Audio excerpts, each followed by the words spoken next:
할렐루야. 네. 코로나에서 살아 돌아온 하지만 후각과 미각을 잃어버리고 살아 돌아온 배성현 목사입니다. 우리가 살면서 후각과 미각은 잃어버릴 수 있지만 우리 예수 그리스도는 잃어버리지 않는 복된 삶이 되기를 원합니다. 그래서 우리가 함께 읽은 말씀 사무엘하 6장 1절에서 15절까지의 말씀입니다. 오늘 말씀의 제목이 무엇이냐면 문은 열심이 아니라 열쇠로 열린다입니다. 문은 열심으로 여는 게 아니고 열쇠로 여는 것입니다. 예전에 우리가 잘 알고 있는 이야기가 하나 있습니다. 그 알리바바와 40인의 도둑 이야기. 거기 보면 그 형제가 등장을 하는데 형 이름이 카심이었고 동생 이름이 알리바바였습니다. 그래서 동생 알리바바가 우연히 이 동굴을 하나 발견을 했습니다. 거기에 있다 보니까 거기가 이제 40인의 도둑이 자신들이 훔쳐온 그 금은보화를 숨겨놓는 장소, 그 동굴을 발견하게 됩니다. 근데 특이한 점이 하나 있었는데 그 동굴은 이게 문으로 닫혀 있었는데 그 문이 어떻게 열리는가 봤더니 주문을 외우면은 그 문이 열리는 것이었습니다. 여러분 어떤 주문이었죠? 네, 열려라 참깨. 열려라 참깨 하면 그 문이 열리는 굉장히 특이한 문이었습니다. 그래서 알리바바가 숨어 있다가 그 도둑들이 문을 열고 보물을 감춰놓고 가는 걸 보고 나서 이제 싹 빠진 다음에 거기 이제 가서 해보는 거예요. 열려라 참깨 해보니까 문이 딱 열립니다. 그래서 거기에 자기가 갖고 갔던 어떤 이렇게 자루 같은데 그 이제 보물들을 싹 이렇게 가져다가 자기 집으로 돌아갔습니다. 그래서 이제 알리바바가 갑자기 부자가 됐다는 소문이 들렸습니다. 그래서 이 형 카심도 사실은 형 카심은 좀 부유했고 동생 알리바바는 좀 어렵게 살았었는데 카심이 좀 욕심이 났어요. 그래서 알리바바에게 찾아옵니다. 그래서 알리바바를 통해서 이 형 카심이 이 동굴의 비밀에 대해서 탁 듣게 됩니다. 그리고 나서 온갖 그 짐승과 자루들을 다 이제 총동원해가지고 지금 이 동굴로 가게 됩니다. 한몫 거하게 챙겨야겠다. 그래서 이제 들어갔어요. 얼마나 이게 마음이 뛰겠습니까? 그래서 이제 그 동굴 앞에 섰습니다. 동굴 앞에 서서 열려라 참깨 이렇게 하니까 동굴이 탁 열리는 거예요. 그래서 이제 딱 들어가 보니까 자기가 생각했던 것보다 훨씬 더 어마어마한 이 금은보화가 있었던 것입니다. 그래서 막 열심히 챙겼어요. 정신없이 챙기다가 시간이 좀 오래 지나게 됩니다. 이제 다시 나가야 되잖아요. 거기 갇혀 있으면 안 되니까. 그래서 나가려고 하는데 주문이 생각이 안 나는 거예요. 열려라 참깨. 5글자밖에 안 되는데 이거를 까먹어가지고 그래서 굉장히 당황하다가 뭐 비슷한 걸 다 해봅니다. 열려라 쌀, 열려라 보리, 열려라 뭐 들깨 뭐 다 해보는데 안 열리는 거예요. 열려라 콩 안 열리는 겁니다. 그래가지고 이게 안 열리다가 나중에 이야기가 어떤 식으로 그 끝나게 되는지 아십니까? 결국엔 못 나왔어요. 못 나오고 그 40인의 도둑이 왔다가 카심이 그 동굴 안에 있는 걸 보고 나서 그 카심을 죽이게 되는 걸로 이야기가 끝나게 된다는 것입니다. 여러분 이 이야기에서 이 문이라는 것은 뭐 이렇게 막 내가 열심을 다해서 많이 외친다고 해서 열리는 문이 아니라 이 문을 여는 열쇠는 따로 있다는 것입니다. 그러니까 반드시 바른 주문을 외쳐야 이 문이 열린다는 것입니다. 열려라 참깨. 목사님 열려라 들깨는 안 됩니까? 비슷한 깨 같은데 뭐 이러면 안 된다는 거예요. 이게 열려라 참깨로만 열린다는 것입니다. 여러분 우리의 인생에도 수많은 문들이 있습니다. 인생에 열어가야 하는 문. 아직 만나지 못한 문들도 있고 만났는데 막 굳게 닫혀있는 여러 가지 문들이 있습니다. 어떤 문제, 상황들, 그래도 시급하게 닥쳐있는 수많은 일들이 우리 각자의 삶을 잘 들여다보면 다들 하나 이상씩은 다 가지고 있다는 것입니다. 그래서 우리는 그 문을 열고 나가기 위해서 때로는 들어가기 위해서 열쇠를 찾게 됩니다. 여러분 요즘 우리 열쇠 잘 없잖아요. 그렇죠? 뭐 자동차 저희 스타렉스 자동차는 열쇠가 있는데 대부분 뭐 다 이렇게 비밀번호 누르고 들어가거나 뭐 이렇게 리모컨으로 뭐 카드 같은 걸로 이렇게 들어갑니다. 그래서 뭐 비밀번호를 틀리면 당연히 안 열립니다. 안 열리고 때론 내가 비밀번호를 알고 있는데 뭐 이렇게 쭉 누르다가 이게 헷갈릴 때가 있잖아요. 마지막이 샵으로 끝나나 별로 끝나나 뭐 이렇게 헷갈릴 때가 있는데 어떤 데는 별로 끝내면은 이게 뭐 안 열리고 뭐 샵으로 끝내야 열리고 뭐 이런 것들이 있거든요. 그러니까 바른 비밀번호를 알고 있을지라도 이 바른 방식으로 이렇게 하지 않으면 안 열린다는 것입니다. 그러니까 우리의 인생의 문, 여러분 인생의 문은 어떻게 이렇게 열어갈 수 있겠습니까? 그러니까 바른 하나님의 뜻 그리고 바른 하나님의 방법 그렇게 나아갈 때 우리 인생의 문이 열리게 된다는 것입니다. 여러분 내 뜻과 내 방법으로 굉장히 열심히 달려오지 않았습니까? 막 문을 열기 위해서 뭐 이게 어떻게 해야 되나 열기 위해서 굉장히 애를 많이 썼습니다. 그래도 열리지 않았다는 거예요. 왜냐하면 그것은 열쇠가 아니기 때문에 그 문을 열 수 없었다는 것입니다. 여러분 오늘 본문은 이 언약궤를 중심으로 이렇게 쭉 흘러갑니다. 그래서 본문에서 이 다윗이 언약궤를 옮기는 그 모습을 보면서 나는 인생의 문을 열심으로 열어가고 있는가 아니면 내 인생의 문을 이렇게 열쇠로 열어가고 있는 삶을 살고 있는가 이 언약궤를 옮기는 이 모습을 보면서 우리가 살펴보기를 원할 텐데 성령님께서 이 시간 우리 가운데 함께 하시고 사모하는 마음으로 주님께 구하며 이 말씀 가운데 나아갈 때 주님은 우리의 그 삶을 거울처럼 이렇게 비춰주실 줄 믿습니다. 그래서 내가 지금 열심으로 문을 열어가고 있나 아니면 열쇠로 열어가고 있나 우리에게 깨닫게 하시고 때로는 돌이키게 하시는 그 복된 은혜를 우리에게 부어주실 줄 믿습니다. 여러분 언약궤 많이 들어봤습니다. 언약궤가 무엇입니까? 언약궤 생긴 걸 보니까 예전에 뭐 이렇게 사극 같은 거 보면 왕들이나 뭐 공주나 양반들이 이렇게 가마를 타고 다니지 않았습니까? 이렇게 어떤 집처럼 생긴 박스 같은데 앉아가지고 이렇게 그 양 사이드를 보면은 막대기가 이렇게 붙어 있어서 뭐 앞에 뭐 많으면은 뭐 이렇게 사이드에 앞에 한두 명 또 뒤에 또 이렇게 두 명 이렇게 서가지고 이렇게 지구 같습니다. 그러니까 언약궤가 그거랑 비슷하게 생겼습니다. 근데 이게 왜 언약궤라는 이름이 붙었는가 봤더니 이 언약궤 안에는 그 하나님의 법인 10계명 두 돌판이 들어 있었습니다. 그 하나님의 법. 그래서 이것을 법궤라고도 부르고 언약궤, 뭐 증거궤, 하나님의 궤 다양한 이름으로 이 언약궤를 불렀다는 것입니다.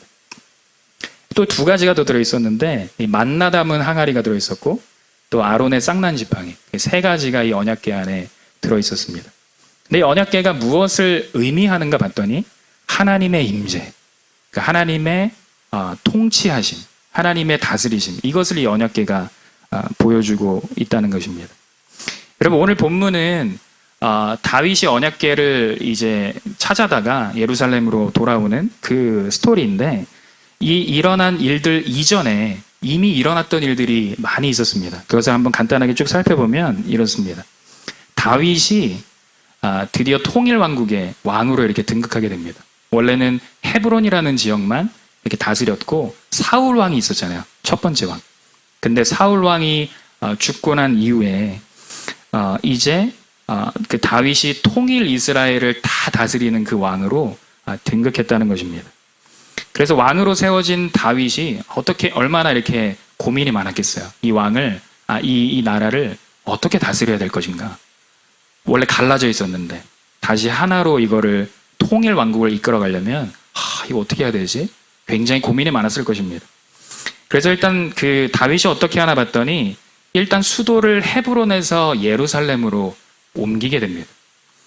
헤브론은 다윗이 통치했던 곳이고 이 예루살렘은 그 베냐민 밑에 있는 곳이었는데 사울 왕이 베냐민 지파 사람이었습니다. 그러니까 베냐민 위에 있고 그 밑에 헤브론 있고 그래서 요 가운데 있는 요 예루살렘의 수도를 옮기게 됩니다. 그러니까 나눠져 있던 나라를 뭔가 이렇게 화합하고 연합하는 그런 의미가 또 예루살렘으로 수도를 정한 것에 또 그런 메시지가 있었다는 것입니다. 여러분 다윗이 그렇게 옮기고 나서 수도를 예루살렘으로 옮기고 나서 또 블레셋과의 전투에 다윗이 임하게 됩니다. 그래서 그 블레셋과의 전투에서 이기면서 왕이니까 나가서 막 같이 싸우고 하다가 승리하면서 다윗이 어떤 군사 지도자의 이런 모습도 잘 하는구나 인정받기 시작했습니다. 그리고 마지막으로 다윗이 오늘 본문처럼 이 종교적인 부분 이것을 세워가기 위해서 하나님의 궤, 하나님의 언약궤 이것을 이제 예루살렘 수도로 옮겨오고자 했던 것입니다. 여러분 다윗은 사울처럼 통치하고 싶지 않았습니다. 자기 마음대로 하는 게 아니고 이 통일 이스라엘의 왕은 내가 아니라 살아계신 하나님이십니다.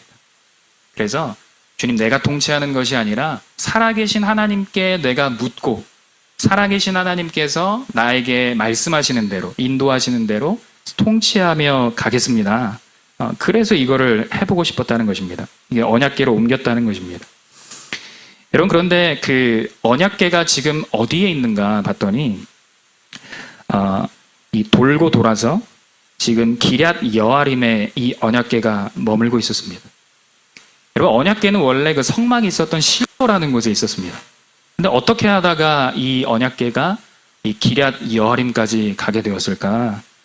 보면은 이 사무엘상 4장에 보면 이 사사기 말기에 엘리 제사장이 있었는데 이때 이스라엘 백성들이 블레셋과 아벡이라는 데서 전투를 벌이게 됩니다. 근데 밀리는 거예요. 싸우는데 이겨야 되는데 막 이렇게 열세에 몰려가지고 이렇게 질 것처럼 밀리게 됩니다. 여러분 그래서 이제 이 이스라엘 백성들이 전력으로 승부를 해서 이겨야겠다 결정을 하게 됐습니다. 그래서 결국 이들이 마지막으로 취했던 수단이 무엇이었냐면 어떻게 하면 이길 수 있지? 이 수단이 뭐였냐면 실로에 있던 하나님의 언약궤를 가지고 와야겠다. 왜냐하면 언약궤는 하나님의 임재를 상징하는 거였기 때문에 이거 갖고 오면 우리가 이 전쟁에서 이길 수 있을 거야. 그 생각으로 하나님의 언약궤를 전쟁터로 옮겨왔다는 것입니다. 그래서 언약궤를 통해서 이 전쟁 이길 거야 하는 것이었습니다. 여러분 근데 중요한 건 무엇이었냐면 이스라엘 백성들이 이 전쟁에 임하고 나아갈 때 이 전쟁에 대해서 하나님께 뭔가 이렇게 물어보고 이거 어떻게 해야 됩니까? 들어보고 이런 과정들이 없었다는 것입니다. 그런 게 없는 상태에서 그냥 언약궤만 있으면 이길 수 있지 않을까? 그리고 우리도 두려울 때 막 이렇게 십자가 목걸이 막 이런 거 붙잡잖아요. 막 이런 이걸로 막 이렇게 하면은 막 물러가지 않을까? 막 이런 내가 어떻게 사는 거랑 상관없이 막 이것만 내가 막 붙들고 있으면 될 것 같은 그런 마음들이 이스라엘 백성들에게 있었다는 것입니다. 다 덤벼, 내가 언약궤 있으면 다 이겨, 막 이런 마음으로 언약궤를 가지고 왔다는 것입니다. 여러분 이 문을 열쇠로 열어야 되는데 자신들의 생각, 자신들의 열심으로 이걸 어떻게 해보려고 하는 이 시도를 했다는 것입니다. 결국 어떻게 됐는가? 언약궤로 옮겨왔습니다. 아벡 전투 그 자리로 옮겨왔습니다. 근데 이 전투가 어떤 식으로 끝나는가 봤더니 사무엘상 4장 11절에 보면 하나님의 궤는 빼앗겼고 엘리의 두 아들 홈니와 비느하스는 죽임을 당하였더라. 이길 줄 알았어요. 그런데 언약궤를 빼앗기고 그 엘리의 두 아들 홈니와 비느하스는 죽음을 맞이하게 됩니다. 그래서 이 소식을 들은 엘리 제사장도 놀래서 막 자빠져가지고 놀래서 또 죽고 그러니까 하나님의 임재를 상징하는 언약궤 빼앗겨서 블레셋 땅으로 이방의 땅으로 이 언약궤가 넘어갔다는 것입니다. 여러분 이 당시에 전쟁에서 졌다는 것은 그 국가를 다스리고 있던 나라를 다스리고 있던 그 신이 졌다는 것을 의미합니다. 그러니까 이것을 그런 관점에서 본다면 지금 하나님이 이방의 신에게 진 것처럼 사람들에게 보였다는 것입니다. 그러니까 하나님이 진 거로 받아들여졌습니다. 그런데 하나님께서는 참 이런 불신앙적인 이런 사건들도 어떻게 이걸 또 사용하셔서 자신의 하나님 되심을 드러내시는가 봤더니 여러분 이스라엘 백성은 실패했는데 하나님은 실패하시지 않으셨습니다. 이 뒤에 이어지는 일들을 보게 되면 하나님께서 블레셋 땅에서 자신의 하나님 되심을 엄청나게 보여주십니다. 나는 강하다. 내가 진 거 아니다. 난 살아서 지금도 역사하고 있는 하나님이다. 블레셋 땅에서 막 보여주십니다. 봤더니 처음에 언약궤가 블레셋 사람들이 빼앗아다가 아스돗이라는 곳에 이 언약궤가 도착하게 됩니다. 거기 다곤 신전이 있었습니다. 사람들이 이 빼앗아온 언약궤를 그 다곤 신전에다가 집어넣었어요. 그런데 다음날 보니까 다곤 신이 이렇게 쓰러져 있는 거예요. 그 다음날도 막 세워놓고 봤더니 또 쓰러져 있어서 이렇게 몸이 막 부셔져 있는 그것을 경험하게 됩니다. 그리고 그곳에 사람들이 독종을 경험하게 되고 온갖 재앙을 다 경험하게 되는 거예요. 그래서 이거 분명히 진신인데 왜 이렇게 뭐 이런 일들이 나타나지? 사람들의 마음 가운데 두려움이 찾아오기 시작합니다. 그래서 사람들이 어떡하냐? 이거 언약궤 우리가 갖고 있다가는 큰일 나겠다. 이거 보내버려야겠다. 그래서 막 폭탄 돌리기처럼 이 언약궤를 다른 데다가 돌려버립니다. 어디로 돌리냐면 가드로 옮깁니다. 옆에 있는 가드로 보냈는데 가드에도 또 하나님의 그 재앙이 임하는 거예요. 사람들이 막 독종에 괴로워하게 됩니다. 그리고 나서 그 사람들도 살고 싶잖아요. 또 막 폭탄 돌리기처럼 막 돌리는 거예요. 에그론으로 딱 보냈는데 사람들이 이 소문을 이미 들었어요. 그래서 아유 야 우리는 이거 안 된다 막 그래가지고 이 언약궤를 베세메스로 보내게 됩니다. 여러분 하나님은 이 강한 모습을 보여주셨습니다. 근데 사람들이 하나님의 뜻대로 하나님을 열쇠로 여기지 않고 자기 마음대로 자기 열심으로 대하니까 이스라엘 백성은 하나님의 강하심과 상관없이 패배하는 모습을 보였다는 것입니다. 그래서 하나님은 그들의 실상을 언약궤의 이동을 통해서 지금 보여주고 계시다는 것입니다. 여러분 언약궤가 베세메스로 갔습니다. 그런데 거기 베세메스 사람들이 또 언약궤를 궁금하잖아요. 이게 어떻게 뭐가 들어있나 들여다보다가 이게 5만 70명이 죽게 됩니다. 또 어떤 기록에 보면 뭐 70명이 죽게 됐다 이렇게 기록되어 있는데 그러니까 언약궤를 함부로 하면 자기 마음대로 이렇게 대하면은 이게 이런 재앙이 임한다는 것입니다. 여러분 베세메스 사람들도 두려웠습니다. 그래서 이제 막 폭탄 돌리게 하는 것처럼 또 살아야 되니까 이 법궤를 도대체 어디로 보내야 되는가 고민하다가 사무엘상 6장 21절에 보면 기럇 여아림이라는 곳으로 보냈다는 것입니다. 6장 21절 제가 읽어보면 전령들을 기럇 여아림 주민에게 보내어 이르되 블레셋 사람들이 여호와의 궤를 도로 가져왔으니 너희는 내려와서 그것을 너희에게로 옮겨가라. 그리고 사무엘상 7장 1절에 보니까 기럇 여아림 사람들이 와서 여호와의 궤를 옮겨 산에 사는 아비나답의 집에 들여놓고 그의 아들 엘리야사를 거룩하게 구별하여 여호와의 궤를 지키게 하였더니 드디어 마지막으로 이 언약궤가 오늘 본문에 등장하고 있는 아비나답의 집 거기로 옮겨왔던 것입니다. 여기까지 이렇게 이전에 그 역사들이 있었다는 것입니다. 거기 옮겨져서 20년간 머무릅니다. 그러니까 사실은 언약궤가 하나님의 임재가 있는 그 상징이 있는 언약궤인데 사실상 이게 방치가 된 거예요. 그러니까 사람들이 하나님에게 관심이 없습니다. 방치가 됐습니다. 사울왕과 다윗의 통치 기간을 계산해 보면 이때의 시점이 여기 이제 20년간 머물렀다 하는데 이때의 시점을 쭉 계산해 보면 이 아비나답의 집에 언약궤가 온 지 한 70여 년 정도가 지난 그 시기였습니다. 그래서 다윗이 한 70여 년 만에 방치되어 있던 언약궤를 이제 찾아다가 수도 예루살렘으로 옮기려고 했던 것입니다. 이게 오늘 본문 이전의 스토리였습니다. 언약궤가 이동하고 있구나. 하나님의 임재의 상징인 언약궤가 이동하고 있구나. 여러분 다윗이 이것을 이동시키기 위해서 어떠한 준비를 하고 어떠한 열심으로 이것을 감당하고 있는가. 오늘 보면 1절에 보니까 3만 명의 선별된 군사를 준비시켜 줍니다. 그러니까 아마 이 여러 위험으로부터 이 언약궤를 지키기 위해서 이 군사들을 준비했던 것 같습니다. 그리고 2절에 보니까 다윗이 이들과 그 바알레 유다라는 곳으로 이동하게 됩니다. 여기가 이제 아비나답이 집이 있는 곳이었는데 바알레 유다라는 곳은 그 기럇 여아림의 또 다른 이름 그것이 바알레 유다였다는 것입니다. 여기에서 이제 하나님의 언약궤가 있는 이곳으로 가서 이것을 찾아오려고 했던 것입니다. 여러분 오늘 보면 2절에 보면 그 하나님의 궤를 이렇게 설명하고 있습니다. 그 궤는 그룹들 사이에 좌정하신 만군의 여호와의 이름으로 불리는 것이라. 그 하나님의 궤, 우리가 앞에서 살펴본 것처럼 하나님의 궤는 하나님의 임재, 하나님의 통치, 하나님의 다스림 이것을 의미하는구나. 그것을 상징했다는 것입니다. 근데 이걸 이제 어떻게 옮기는가? 이제 옮겨와야 되니까 어떤 식으로 이것을 옮기지? 3절에 보면 그들이 하나님의 궤를 새 수레에 싣고 산에 있는 아비나답의 집에서 나오는데 아비나답의 아들 웃사와 아효가 그 새 수레를 모니라. 여러분, 그들이 하나님의 궤를 수레에 옮겨가지고 이렇게 이동시키려고 합니다. 여기서 나오는 이제 아비나답의 아들 웃사, 아효, 얼마나 오랜 시간 동안 이 하나님의 언약궤를 집에서 지켜봤던 사람들입니까? 이 사람들이 수레에다가 이렇게 이동시킵니다. 근데 그냥 수레가 아니라 새 수레.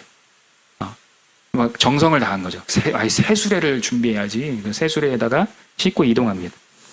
여러분, 어떻게 보면 이거 굉장히 단순한 미션이었습니다. 그냥 뭐 새 수레 하나 준비해가지고 거기다가 언약궤 올리면 되고, 그리고 그 언약궤를 이렇게 쭉 이동시키면 되는 굉장히 단순한 미션이었다는 것입니다. 그래서 옮기고 내리면 끝나는 문제였습니다. 그러니까 다윗이 굉장히 기뻤습니다. 이제 드디어 이 방치되어 있던 70여 년간의 이 기간을 깨버리고 이제는 내가 왕일 때 하나님의 궤를 드디어 우리가 옮기는구나. 우리의 수도 예루살렘으로 옮겨서 이 언약궤를 회복시켜야겠다. 그리고 옮기는구나 하면서 굉장히 기뻐했습니다. 그래서 수많은 군대, 3만여 명 되는 수많은 군대, 그리고 여러 연주자들과 함께 연주를 하면서 갔다는 것입니다. 5절에 보니까 다윗과 이스라엘 온 족속은 잣나무로 만든 여러 가지 악기와 수금과 비파와 소고와 양금과 재금으로 여호와 앞에서 연주하더라. 저희가 작년이었나 언제 청소년부랑 초등부 이렇게 해가지고 이제 에버랜드에 간 적이 있어요. 애들 엄청 좋아하는 거예요. 막 물총 쏘고 막 정신 못 차리고 막 놀고 있는데 저쪽에서 이제 막 퍼레이드 있잖아요. 사람들 막 어떤 큰 기구 같은 거 타고 막 이동하고 막 노래 부르고 막 춤추고 음악이 흘러나오고 에버랜드 가면은 그거 보는 게 또 하나의 어떤 그 매력이지 않습니까? 그래서 화려한 음악에 막 걸으면서 춤추면서 사람들 막 그거 보려고 쭉 이렇게 도열하는 것처럼 막 이렇게 쭉 서가지고 그거 막 보려고 막 기다리고 있는 거예요. 하는 시간대가 정해져 있기 때문에. 그래서 그 시간에 맞춰서 사람들이 거기서 이제 기다리고 있었습니다. 어떤 사람들 보니까 아이들은 키가 작으니까 안 보이잖아요. 그래서 아이들이 이제 목마 태우고 이렇게 보여주려고 그렇게 하고 있었습니다. 그러니까 아마 이 언약궤를 옮기는 이 순간의 분위기도 이거랑 비슷한 분위기였을 거예요. 우리가 에버랜드에서 퍼레이드 보는 것 같은 그런 분위기. 뭔가 화려한 음악이 있고 그 야간에 가면은 또 더 예쁘잖아요. 그 기구와 사람들에게 조명이 이렇게 쏘여지게 되는데 그래서 굉장히 성대한 예식 같은 그 축제의 분위기였다는 것입니다. 언약궤가 옮겨지는 이 자리였습니다. 그런데 이 축제의 분위기 가운데 문제가 하나 발생하게 됩니다. 그들이 나곤의 타작마당이라는 곳에 도착을 했을 때 그냥 이렇게 쭉 가면 되는데 갑자기 소들이 막 날뛰기 시작하는 거예요. 왜 날뛰는가? 뭐 그 이유는 그 말씀에 기록이 돼 있지 않지만 우리가 아는 그 사실은 갑자기 소들이 뛰기 시작했다는 것입니다. 여러분, 소들이 뛰게 되면 수레를 끌고 가는 그 소들이 뛰게 되면 어떠한 일들이 일어나게 됩니까? 소들이 뛰면 소들이 메고 있던 수레도 같이 움직이게 되고 수레가 움직이게 되면 거기에 실려 있던 언약궤도 같이 이렇게 막 들썩들썩 하게 된다는 거예요. 여러분, 그러면 이 수레를 몰고 있던 아효와 웃사는 이 문제를 어떤 식으로 풀어가겠습니까? 이 떨어지려고 하는 언약궤, 떨어지면 안 되잖아요. 이게 너무나도 소중하고 지금 보면 여러분 이 엄청난 퍼레이드, 여기서 지금 제가 예전에 뮤지컬을 한번 보러 갔는데 거기 막 엄청 칼군무를 하더라고요. 근데 모자, 중절모를 가지고 막 이렇게 퍼포먼스를 하는 게 있었거든요. 근데 한 10몇 명인가 이렇게 탁 서가지고 중절모로 이렇게 타타타타타타 퍼포먼스를 하는데 한 명이 그 모자를 떨어뜨렸어요. 막 탄식이 나오는 거예요. 막 이렇게 하면서 탄식이 나오는 겁니다. 그러니까 거기서 실수한다는 것은 굉장히 막 부담이 되는 일입니다. 근데 이 언약궤가 떨어지게 되면 지금 이 엄청난 이 퍼레이드에 이 찬물을 끼얹는 일이라는 것입니다. 그래서 웃사가 어떻게 이 위기를 극복하는가 봤더니 손을 들어서 하나님의 궤를 붙들게 됩니다. 여러분, 우리가 거기에 있어도 동일하게 하지 않았겠습니까? 오, 이렇게 하면 이렇게 붙잡을 텐데 어떻게 하나님의 소중한 언약궤가 떨어지는 것을 우리가 보고만 있겠습니까? 그래서 웃사가 그 언약궤를 붙들었다는 것입니다. 그런데 여러분 7절에 보면 이상한 결말이 나오게 됩니다. 오늘 보면 7절을 한번 같이 읽어볼까요? 시작. 여호와 하나님이 웃사가 잘못함으로 말미암아 진노하사 그를 그곳에서 치시니 그가 거기 하나님의 궤 곁에서 죽으니라. 아멘. 여러분 소가 뛰었습니다. 덩달아서 수레가 움직였습니다. 그 안에 하나님의 궤가 있었고 그래서 웃사가 손으로 그 궤를 잡았습니다. 그런데 웃사가 죽었습니다. 여러분 이 흐름은 굉장히 이상한 흐름입니다. 굉장히 이상합니다. 아니 언약궤를 소 뛰었어? 수레 흔들렸어? 언약궤 흔들렸어? 잡았어. 너무 잘한다. 야 너무 잘했대. 떨어지기 전에 네가 잡았네.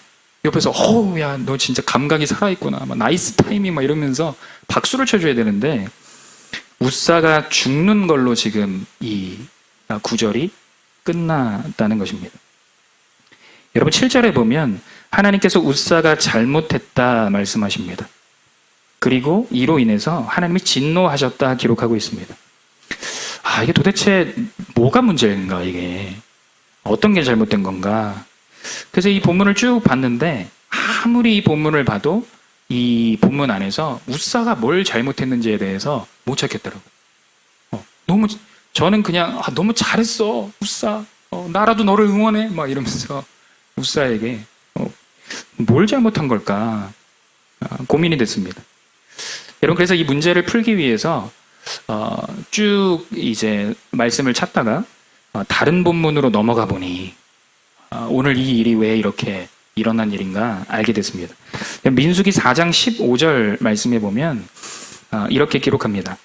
진영을 떠날 때에 아론과 그의 아들들이 성소와 성소의 모든 기구 덮는 일을 마치거든 고핫 자손들이 와서 맬 것이니라. 그러나 성물은 만지지 말라. 그들이 죽으리라. 회막 물건 중에서 이것들은 고핫 자손이 맬 것이며. 그러니까 민수기 4장 15절에 보니까 하나님께서 이미 이 일이 일어나기 전에 말씀해 놓으신 이 성경 말씀이 있었다는 것입니다. 바로 이것이었습니다. 여러분 하나님께서는 하나님의 궤를 어떤 식으로 다뤄야 하는가 이스라엘 백성들에게 진작에 말씀을 해주셨어요. 이 퍼레이드 이전에 진작에 말씀을 하셨습니다. 그러니까 하나님의 궤를 이동할 때는 어떻게 해야 되는가? 고핫 자손이 와야 된다.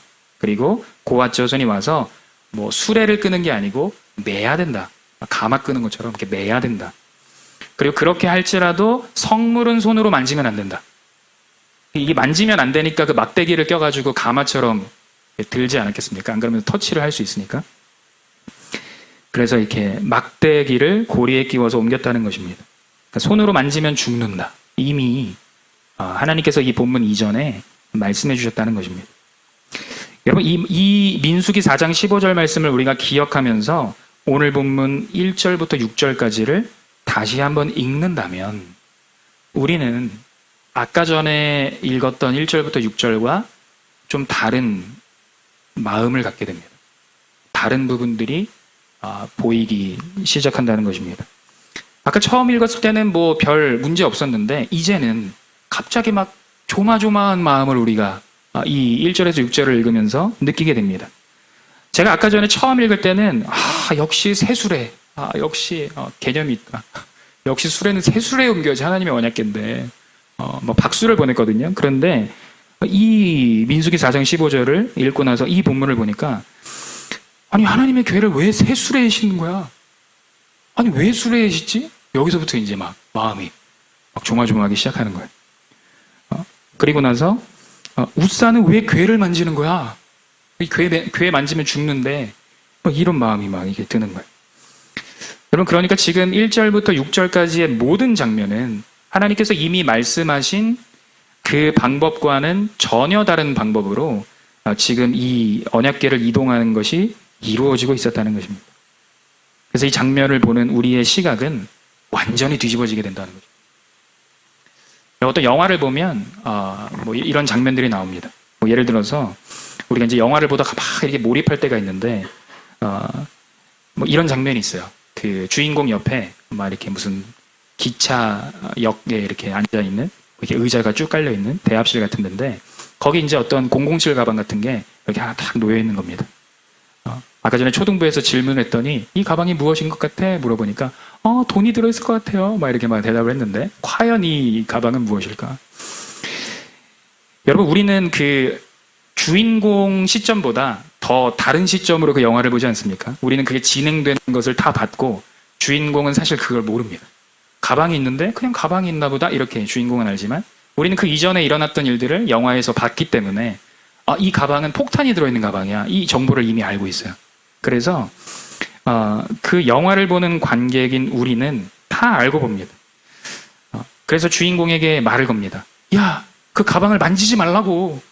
그 가방을 들고 가면 큰일 나. 막 폭탄이 있는 가방이 있기 때문에 막 그래서 갑자기 막 주인공이랑 영화를 보면서 막 대화를 시도하는 거예요. 왜 가방을 드냐고. 그러면서 이제 진짜 가방을 들게 되면 아우 바보 같아 막 이러면서 막 이렇게 탄식을 하고 막 주인공을 막 비난하고 막 욕하고 막 이렇게 막 답답해합니다. 여러분 그런데 주인공은 모르잖아요.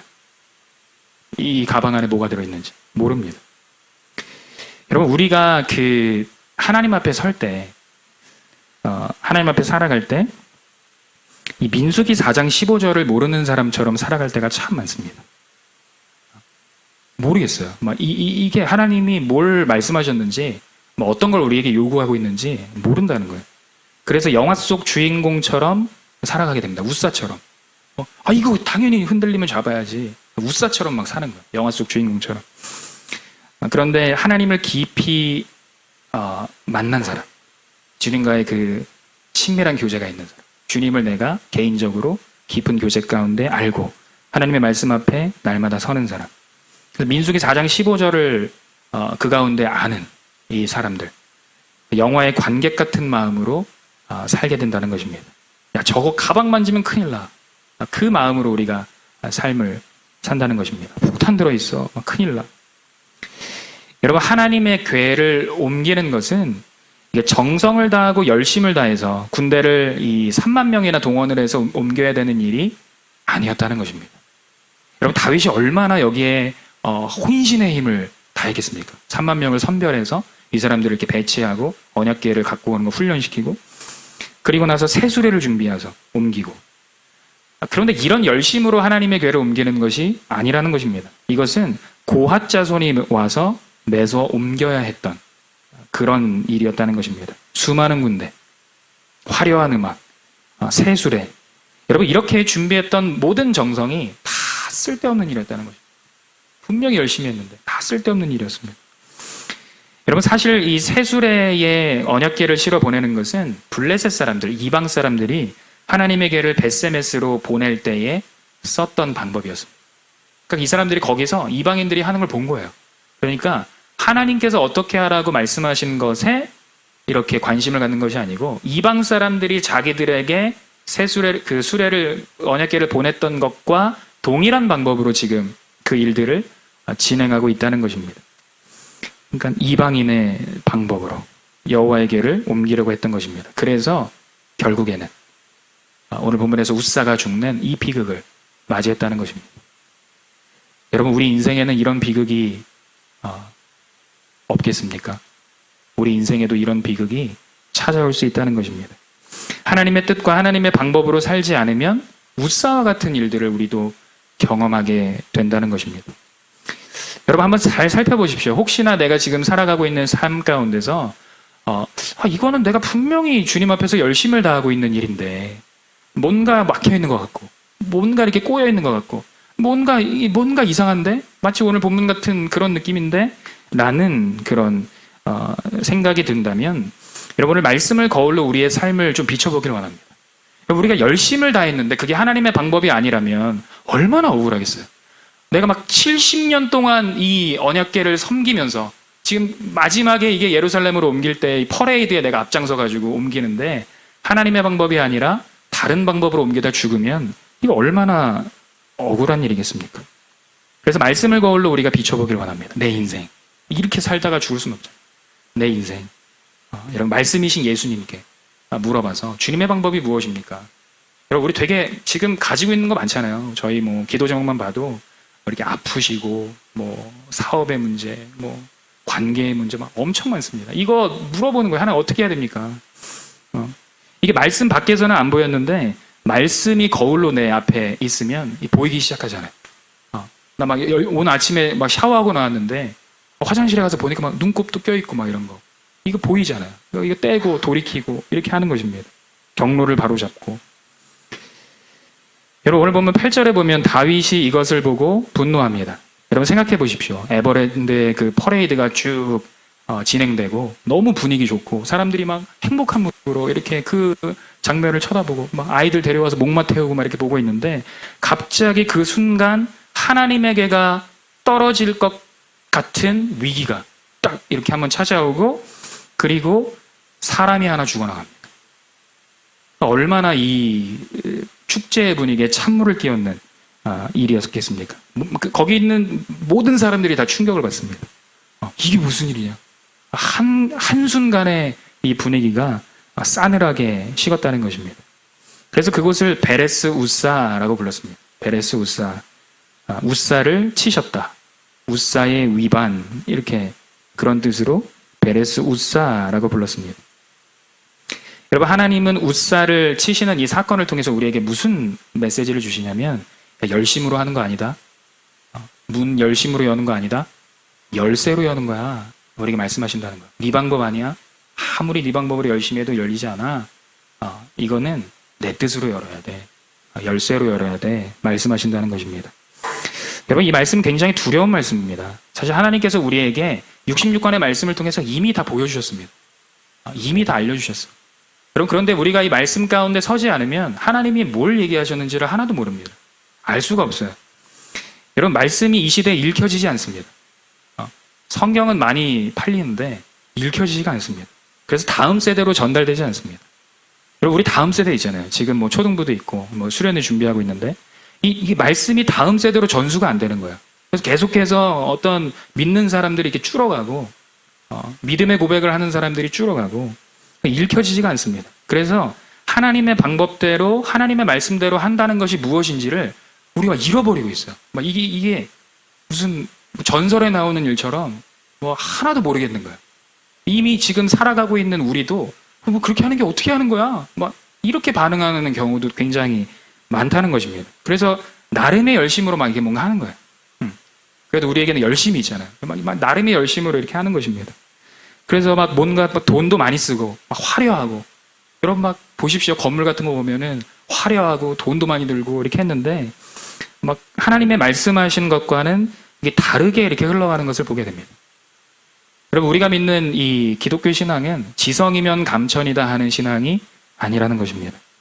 그러니까 우리가 믿는 이 믿음은 우리 인간의 실체, 죄인된 우리가 어떤 존재인가, 그리고 우리를 구원하신 예수 그리스도 어떤 분인가, 그 바른 지식과 믿음 안에서 주님과의 바른 관계 안에서 살아가는 것, 그것이 우리의 신앙입니다. 그러니까 이것을 잃어버리면 뭐 3만 명을 동원하고 뭐 세술에 뭐 이거 퍼레이드 이거 다 쓸데없는 짓이라는 거예요. 네. 그러다 괜히 하나 죽어나가는 그런 일들이 일어나게 된다는 것입니다. 재앙이 일어난다는 것입니다. 여러분, 혹시 우리가 지금 삶 속에서 하나님의 방법이 아닌 내 열심으로 나아가고 있다면 그런 것들이 있지 않습니까? 내 방법대로 막 정성을 쏟아붓고 있는 일, 이런 것들이 있다면 문을 열쇠로 여는 것이 아니라 열심으로 열려고 하는 일들이 있다면 여러분, 하나님께 묻고 사는 것이 아니라 그냥 뭔가 열심히 하고 있다면 우리가 오늘 이 본문을 통해서 주님 앞에서 돌이키는 은혜가 있기를 원합니다. 여러분, 하나님의 말씀이 우리 자녀들에게 전수가 되려면 우리가 이 말씀을 캐내어서 우리가 살고 가르쳐야 된다는 거예요. 우리에게는 이 시대에 하나님께서 우리에게 맡겨주신 거룩한 사명들이 있다는 것입니다. 그래서 여러분, 우리도 주님 안에 온전히 서야 하지만 이 여름을 지나가면서 우리 초등학생들, 청소년들, 청년들을 위해서 기도해 주시기를 원합니다. 우리 아이들 주님 만나는 시간들 될 수 있게 해달라고. 몰라가지고 우사처럼 죽어나가는 게 아니라 주님의 방법과 주님의 뜻 안에서 온전히 세워지는 다음 세대가 될 수 있게 해달라고 우리 기도해 주시고 또 그렇게 살아내 주시기를 원합니다. 여러분 오늘 9절과 10절에 보면 다윗의 감정이 두려움으로 바뀌게 됩니다. 왜냐면 다 죽어나가니까 이게 어떻게 해야 되냐. 그래서 하나님의 궤를 옮기는 것에 대해서 잠정적으로 멈추게 됩니다. 그러니까 언약궤는 두려움을 심어줬다는 것입니다. 그래서 하나님의 궤는 다윗성으로 오지 못하고 가드 사람 오벳 에돔의 집으로 가게 됩니다. 여러분 축복이 아니라 두려움의 대상이 된 언약궤. 이 언약궤를 오벳 에돔은 두려워하지 않고 자신의 집으로 모셔드리게 됩니다. 그리고 오벳 에돔의 집에서 석 달을 머물렀어요. 여러분 그런데 여호와께서 오벳 에돔과 그의 온 집에 복을 주셨다라는 이 소문이 이 사람들에게 퍼져나가기 시작합니다. 그래서 다윗의 귀에도 그 소식이 들어갔습니다. 그러니까 앞선 아비나답의 집에서는 70년이나 언약궤가 머물렀는데 하나님의 복을 받았다는 이야기가 사실 없어요. 그런데 오늘 본문의 오벳 에돔, 그 사람이 죽어나간 그 두려움 가운데에서도 하나님의 궤를 자신의 집으로 받아들여서 3개월 동안 모셔드리고 있었던 이 오벳 에돔, 3개월 머물렀는데 복을 누리는 이 일들을 보여주고 있다는 것입니다. 여러분 두려움의 대상이 된 하나님의 궤가 오벳 에돔의 집에서 복이 되었을 때 이것을 들은 다윗의 마음이 변하기 시작합니다. 하나님의 궤는, 언약궤는 우리가 바른 방법으로 이렇게 하나님께서 말씀하신 대로 하나님의 방법대로 하면 이것은 두려움의 대상이 아니구나. 하나님을 바르게 믿고 따라갈 때 주님께서 우리에게 주시는 복이 있구나. 이것을 깨닫게 됐습니다. 이것이 열쇠구나. 내가 했던 것은 열쇠가 아니었구나. 열심이었구나. 그래서 다윗이 이것을 깨닫고 그 오벳 에돔의 집으로 가서 이것을 언약궤를 모셔오기 시작합니다. 한 번의 실패가 있었는데 다시 말씀으로 일어나서 다시 말씀대로 한 걸음씩 걸어가는 그 일들을 했다는 것입니다. 더 이상 보여주기 시작의 화려함이 아니었습니다. 이게 다 내려놓고 이제 하나님을 경외하는 마음으로 이 언약궤를 옮기기 시작합니다. 13절 보면 여호와의 궤를 맨 사람들이 6걸음을 가매 다윗이 소와 살찐 송아지로 제사를 드리고, 그러니까 하나님을 경외하는 모습으로 서게 됐다는 것입니다. 여러분 예배를 인도하면서 가장 두려운 마음이 들 때는 찬양의 가사를 틀렸다거나 음이 나갔다거나 다윗처럼 춤을 추면서 해야 되는데 내 표정은 그렇지 않고 내 점프력은 그렇지 않고 이럴 때에 뭔가 이렇게 두려움이 임하는 것이 아니고 예배를 인도하고 예배 가운데 서는데 내 마음에 주님의 경외하는 마음이 없을 때 그럴 때 이렇게 두려움이 싹 찾아온다는 거예요. 그러니까 하나님을 경외하는 마음, 화려함 다 필요 없습니다. 주님을 경외하는 마음. 이제 깨달은 다윗이 다시 언약궤를 모시고 올 때는 그 하나님을 경외하는 모습이 보였다는 것입니다. 그러니까 이게 모든 백성들이 이걸 보면서 시청각 교육으로 다 깨달았을 거예요. 주님의 방법이 아니라 열심으로 하니 우사가 죽어나가는구나. 그런데 거기서 돌이켜서 이제 하나님의 방법으로 하기 시작하니까, 경외함으로 나아가기 시작하니까 이제는 주님이 이 모든 것들을 허락하시고 인도하시는구나 봤다는 것입니다. 여러분 14절과 15절 마지막에 보면 다윗은 왕의 체면타에는 없습니다. 너무 깊은 거야. 이게 열쇠를 찾았잖아요. 이렇게 하는 거구나. 내 열심이 아니었구나. 이제는 이렇게 하면 이 열쇠로 문을 열 수 있구나. 내 인생에 닫혀있는 거 열 수 있구나. 주님을 경외하고 주님의 방법대로 주님의 뜻대로 나아갈 때 이 문이 열리는구나. 이게 너무 기쁜 거예요. 주님의 임재 가운데 나아가는 것이 기쁜 것입니다. 그래서 주님의 임재 앞에 혼신의 힘을 다해 춤추기 시작합니다. 여러분 우리가 이 땅을 살아가는 삶, 이 말씀을 통해서 오늘 다시 한번 돌아보고 비춰볼 때 내가 문을 열심으로 열고 있는가, 아니면 열쇠로 열고 있는가, 주님이 알려주신 방법과 뜻대로 내 인생의 문들을 열어가고 있는가, 아니면 그런 건 모르겠고 관심 없고 내 열심으로 열어가고 있는가. 이 말씀을 통해서 성령께서 우리에게 주시는 말씀을 듣고 주님 앞에 반응하는 복된 시간이 되기를 원합니다.